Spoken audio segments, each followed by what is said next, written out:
being called one of the weirdest playoff matches in NFL history, and we know why, right? It's the quarterbacks that we don't really even know what we're going to get from them. What do you think that we're going to expect to see? I would expect, to be honest with you, both coaches to rely on their defensive staff to come up with some short fields and some big turnovers, to be honest with you. I mean, when you look at the expectations in Houston, I mean, Brock went 21 of 40 last week, and that we called that he got better.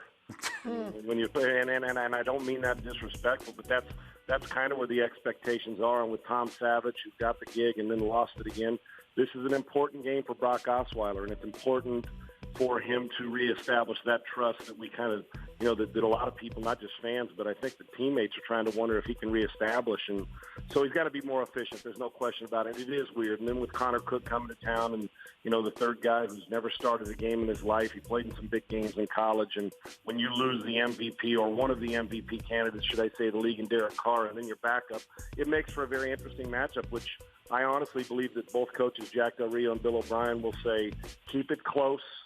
Make some plays, play aggressive when we have to, but make sure we can protect our quarterback the right way and not put him in bad situations, and hope that the strengths of our football teams can win. And, with Connor Cook in the matchup against Romeo Crennel, that's a tough one. And Brock Osweiler's got to be more efficient in the passing game. If they throw 40 times, that means the Raiders' defensive front's going to tee off. And I don't want Khalil Mack and Bruce Irvin teeing off if I'm Bill O'Brien. So I would expect a lot of run, maybe the fastest game of the weekend, because I think both teams are going to try to run it and shorten the game.